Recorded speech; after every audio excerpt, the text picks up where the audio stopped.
There is a particular quality to the silence that settles over a place where something irreversible, something profoundly cruel has occurred.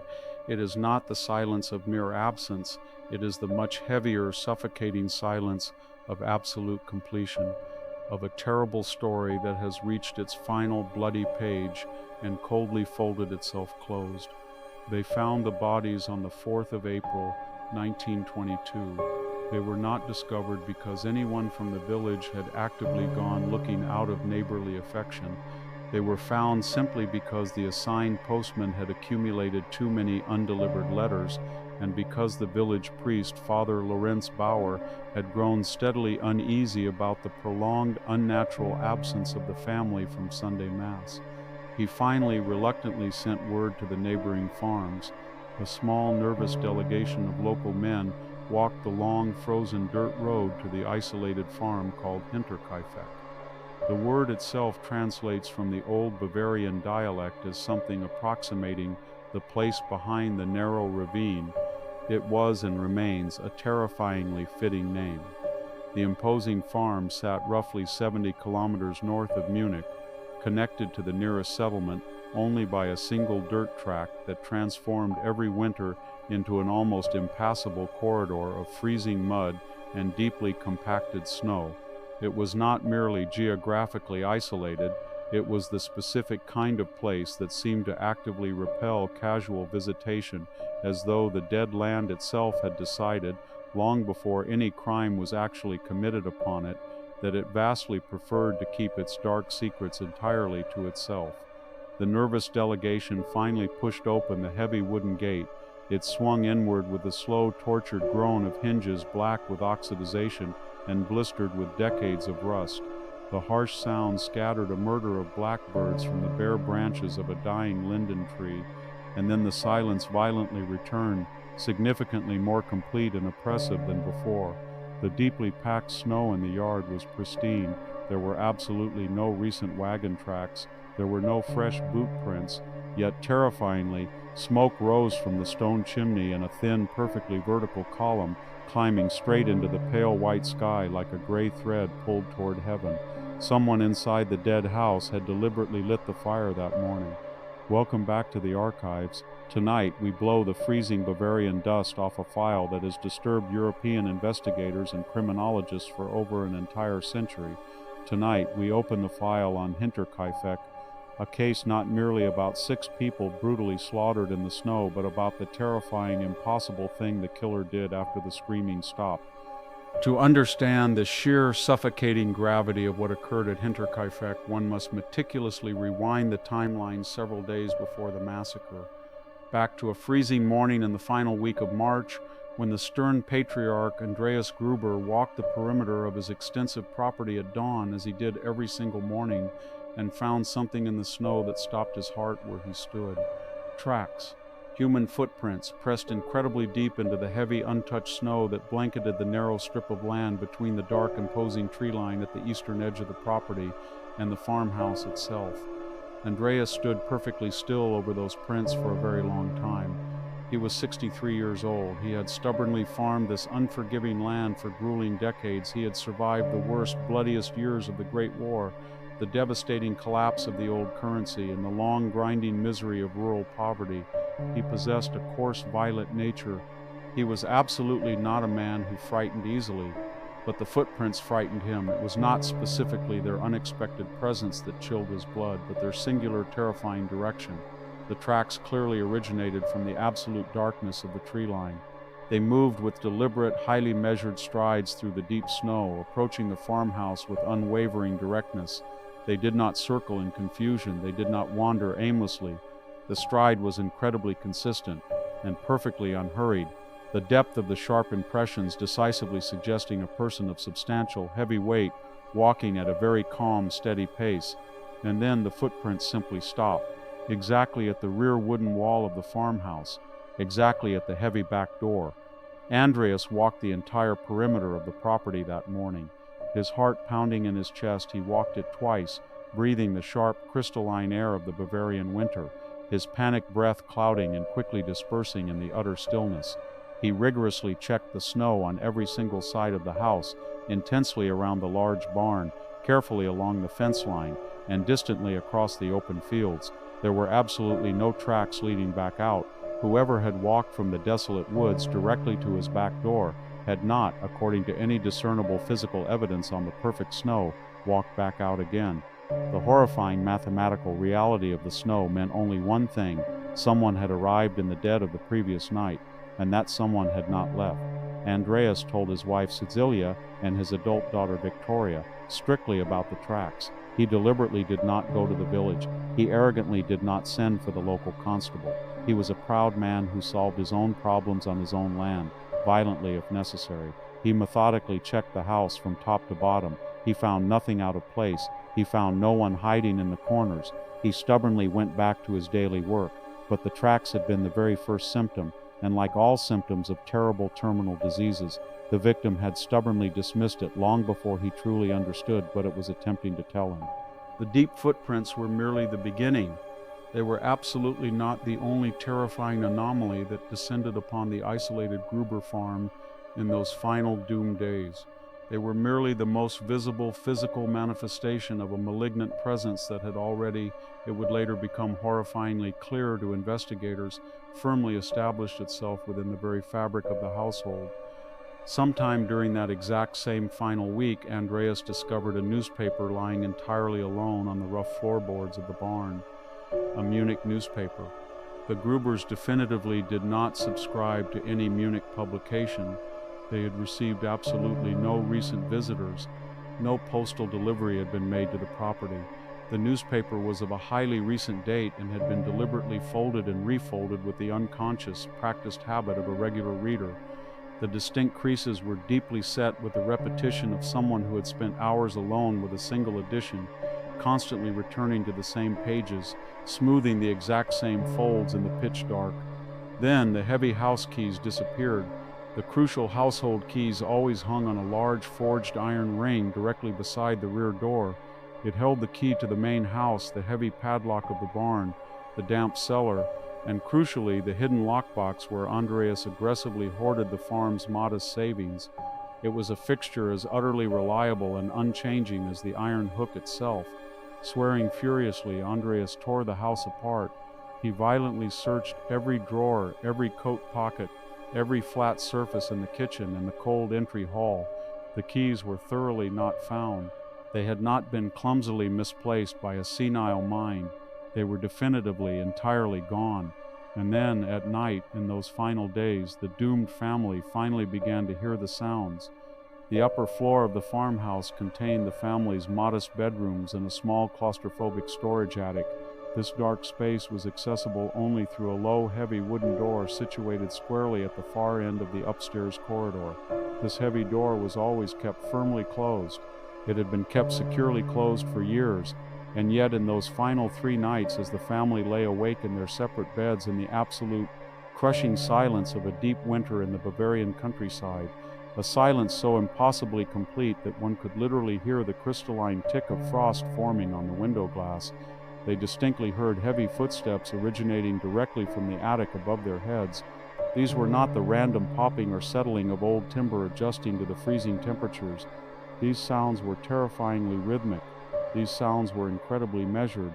It was the undeniable acoustic signature of substantial physical weight moving deliberately across a wooden floorboard, pausing for a moment and heavily moving again, the terrifying sound of a person pacing, the soul-crushing sound of a person simply waiting in the dark. Andreas told his terrified daughter Victoria across the breakfast table that there must clearly be a marten trapped in the attic, a large, aggressive stone marten, seeking shelter from the bitter cold. It was a perfectly reasonable, thoroughly logical explanation designed to kill panic, but Andreas did not go upstairs to check. He deliberately never went upstairs on any of those final terrifying nights to aggressively pull open the heavy attic door. He refused to confirm for himself and for his terrified family that the noises were indeed being made by an animal, and absolutely not by a person who had been living silently and patiently within the very bones of his house while his family slept completely defenseless beneath the floorboards. Whether this inaction was because he secretly deeply feared what he might actually find, or because he successfully fully convinced his own ego of the Martin theory, we cannot say.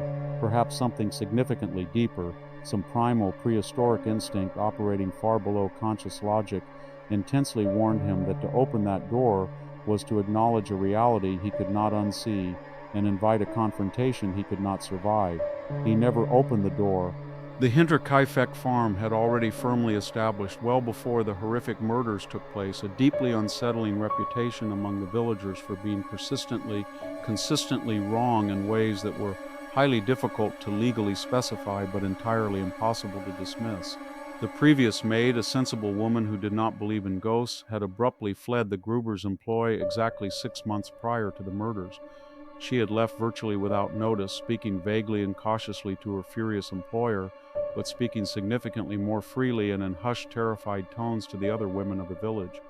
She explicitly described the sickening, constant sensation of being intensely watched by unseen eyes while she worked completely alone in the kitchen.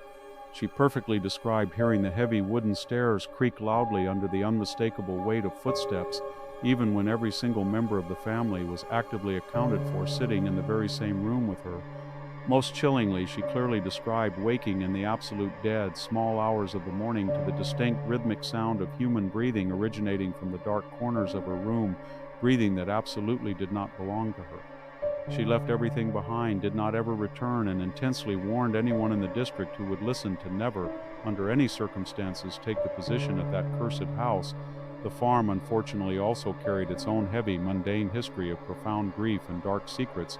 Victoria Gabriel's first young husband had been tragically killed on the brutal Eastern Front in the freezing winter of 1914. The isolated house had known long, suffocating years of deep female mourning, transforming into a household diminished and constantly waiting. The crushing silence of missing men steadily filled rooms that had once loudly held the sounds of a full, vibrant family. And then there was the deeply unspoken, highly disturbing matter of Andreas Gruber himself, a matter which horrified police investigators would later discover, clearly documented in the dusty records of the Bavarian ecclesiastical courts. Andreas had been officially found guilty several years prior of maintaining an ongoing incestuous relationship with his own adult daughter, Victoria. It was a sickening relationship the tight-knit community had long heavily suspected, and that the local courts had eventually definitively confirmed. He had paid an embarrassing fine, he had served a very brief period of local confinement, and then he had arrogant returned to the farm with the unapologetic violent stubbornness of a man who has been publicly caught at the absolute worst version of himself and aggressively decided, against all social expectation, to simply remain and stare the village down. The community entirely knew his sins, and over the years that toxic knowledge had completely curdled into a careful, highly deliberate physical and social distance. The Grubers were entirely alone in every measurable sense that mattered. Therefore, whatever entity or person was currently living silently in the attic above their sleeping heads had actively chosen its specific location with terrifying precision. They had chosen a house that no one would ever rush to help. The new maid, Maria Baumgartner, arrived at the doomed Hinterkaifeck farm on the gray morning of the 31st of March, 1922. She arrived via a hired horse-drawn cart from the neighboring town of Schrobenhausen. Her meager worldly possessions, a single deeply battered leather case and a simple cloth bag, were firmly wedged between her boots and the wooden footboard. The long dirt road in late March was exceptionally difficult to navigate. The deep winter snows were retreating agonizingly slowly, leaving behind a treacherous landscape of gray slush and heavily exposed freezing mud. The vast fields were an exhausted dead brown under a completely flat, utterly colorless sky. The entirely bare black branches of the tall birch trees that lined the track reached violently upward into the fog, resembling the gaunt, imploring hands of things that have endured far too much suffering. Maria was a highly practical, deeply devout woman of 51 years. She meticulously kept a small, leather-bound Catholic prayer book in the outer pocket of her traveling bag, its spine deeply cracked with heavy daily use.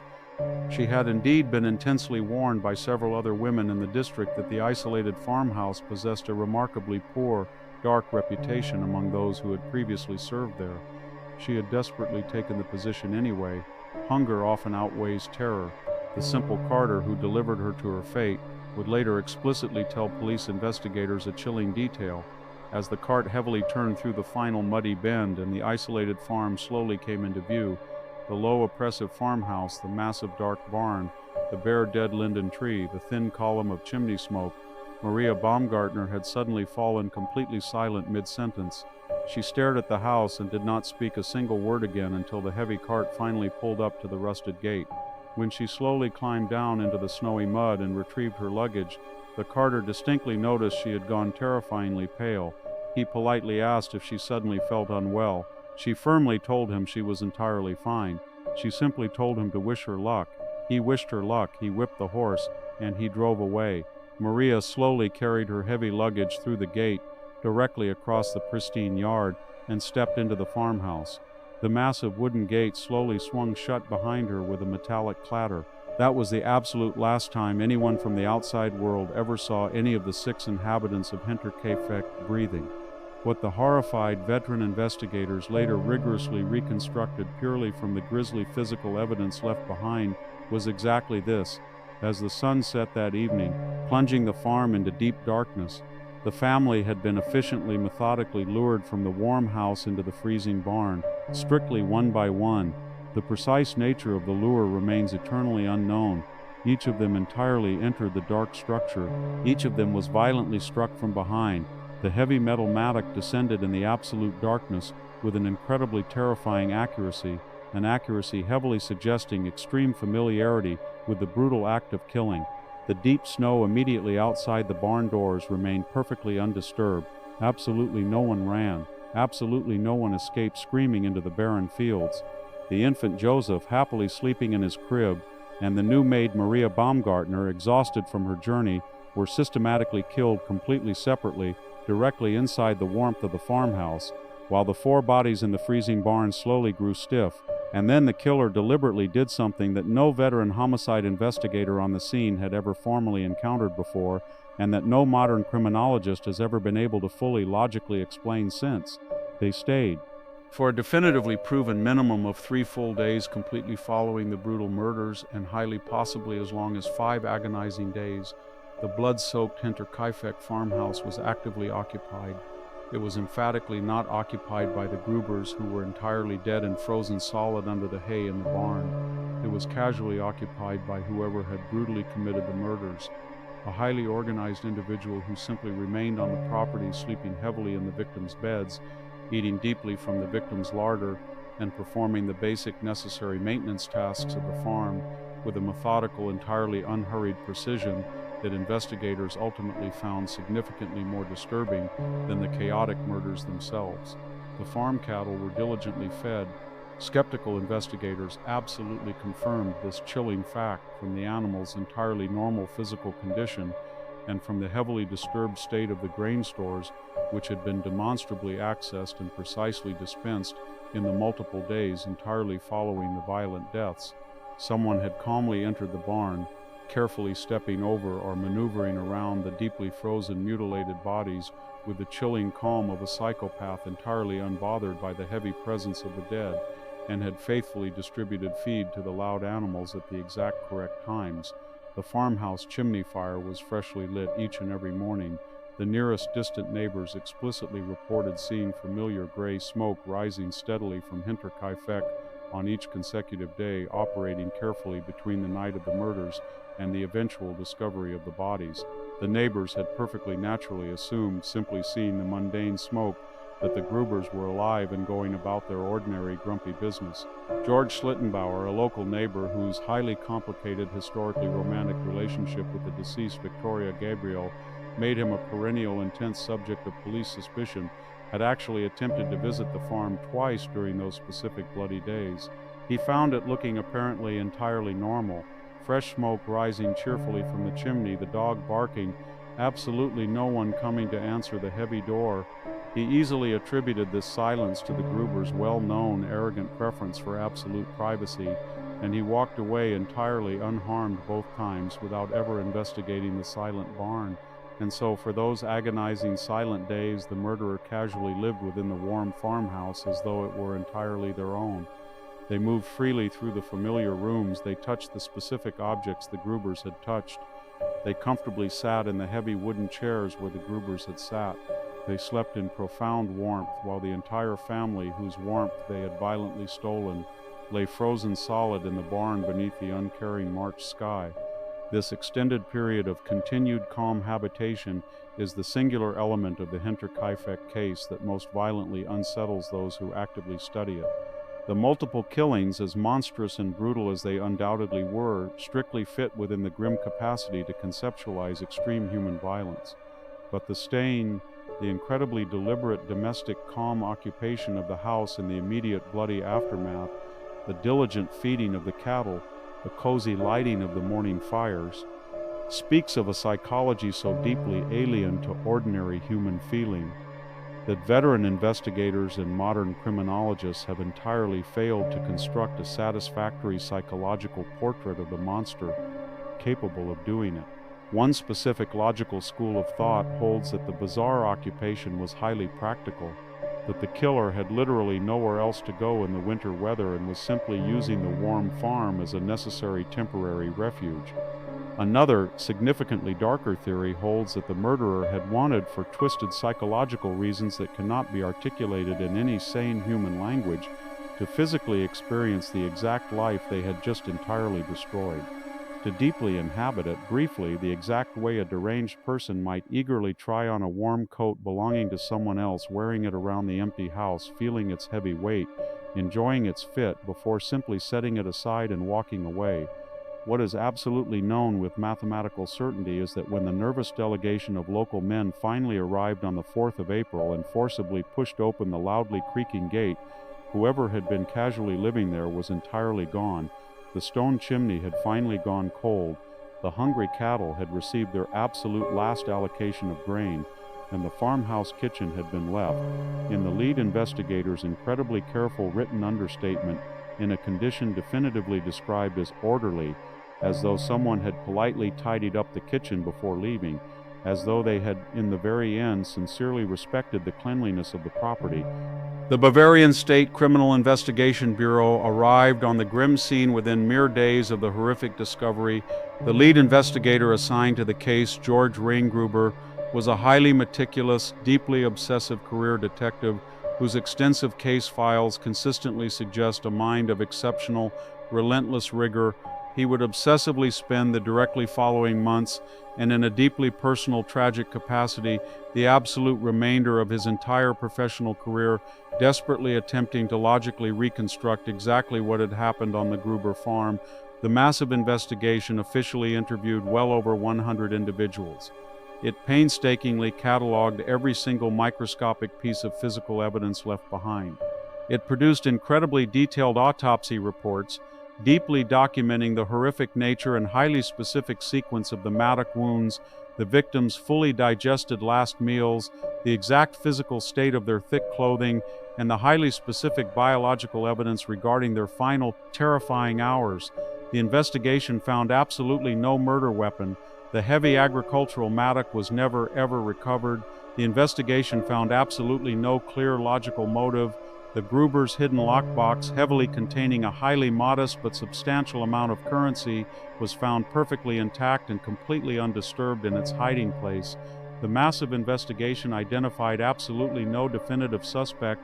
Over the numerous subsequent decades, more than 100 separate, highly varied individuals were officially named as formal persons of interest in various retrospective police analyses. This included numerous itinerant farm workers, wealthy local landowners, the terrified dismissed former employee, and George Schlittenbauer himself. Absolutely none were ever formally charged. Absolutely none were ever definitively, legally connected to the crime by any physical evidence the high courts would have accepted. The devastating case was formally permanently declared unsolved. The cursed farmhouse was physically demolished in 1923. The deeply unsettled local community, acting with the highly practical, entirely unsentimental calculus of people who actively work the land and simply cannot afford to leave good agricultural property vacant solely because of the terrible things that happened there, aggressively chose to actively erase the structure from the landscape entirely. The bloody debris was removed by cart. The dark cellar was aggressively filled in with dirt. The land was seamlessly reincorporated into agricultural use, In a final macabre twist of bureaucratic nightmare, the severed heads of the 6 victims, explicitly removed during the initial investigation for separate, highly detailed forensic examination in Munich, were eventually lost entirely in the extreme chaos of the Second World War. They were never recovered. They remain lost to history. Inspector Reingruber officially retired from the Bavarian police service in the 1930s, his spirit broken, without ever once solving the case. The immense frustrating files he frustratingly left behind run to several hundred dense pages. Right in the margin of his absolute final internal memo on the Hinterkaifeck investigation, written in defeat sometime in the early 1930s, Reingruber scrawled exactly 6 terrible words that his younger successors would repeatedly cite in whispers for decades afterward. The underlined words were, "He was already inside at Christmas," the terrifying implication that whoever had committed the brutal murders had been secretly living in the freezing attic, not merely for a few days, but for several agonizing months completely before the final night, surviving quietly on stolen food from the larder, sleeping silently in the warmth of the stored hay, and patiently listening through the thin wooden ceiling perfectly to the family moving beneath him through the rhythms of their ordinary life, was technically never confirmed by any hard physical evidence, but it was also terrifyingly never disproven. There is a highly specific, deeply unnatural quality to the silence that permanently settles over a geographic place where something profound and irreversible has occurred. It is not the light, breezy silence of mere absence, it is the incredibly heavy silence of absolute completion, of a terrible, dark story that has finally reached its last bloody page and violently folded itself securely closed. The empty fields that currently cover the location of Hinterkaifeck today intensely hold that exact silence.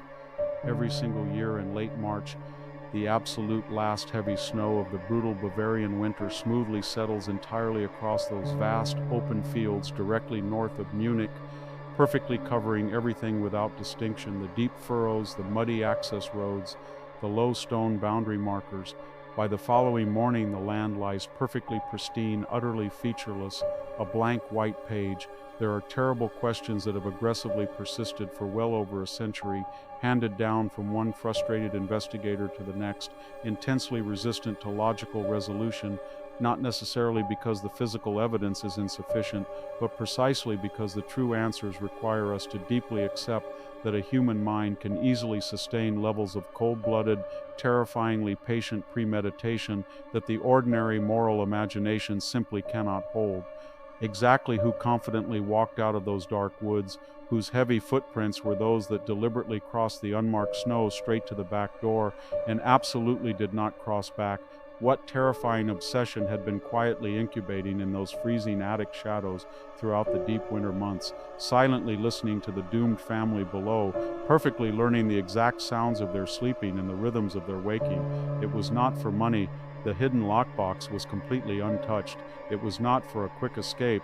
They calmly stayed for 5 entire days after the murders, tending the cattle, lighting the warm fires, and deeply inhabiting the profound silence of a house they had violently unmade.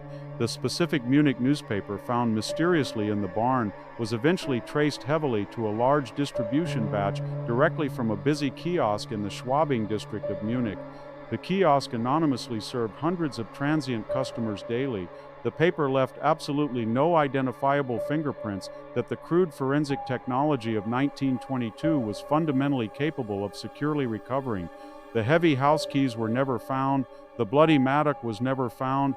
The person who calmly crossed the deep snow and violently slaughtered 6 human beings on the 31st of March 1922 was never found, was never named, and was absolutely never held accountable before any court of law or any human authority. They walked softly in from the deep dark, securely from the black line of the dense tree line entirely at the edge of the field, and they were absorbed perfectly entirely into the subsequent deafening silence of the case.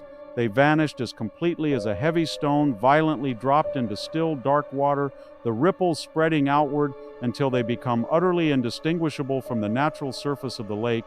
But the heavy stone does not disappear. It remains resting patiently on the bottom, and sometimes in incredibly still, freezing nights quietly in that specific part of the Bavarian countryside, when the wind aggressively drops entirely and the bare flat fields lie perfectly pale under a dead winter moon, the pragmatic farmers who actively work that land will tell you quietly, in the matter-of-fact tone of people who have heavily grown up with the terror and simply accepted it as one of the permanent dangerous facts of their landscape, that they strictly do not walk the eastern fields essentially after dark in late March, not because they expect to find anything specific, but deeply because the pristine snow near the ancient tree line sometimes reveals marks that were absolutely not there when the sun went down, marks that lead directly steadily toward the exact coordinates where the farmhouse once proudly stood, marks that are completely gone by morning when the harsh light returns and aggressively burns the physical evidence away, marks that, if examined closely in the terrible gray hour exactly before dawn,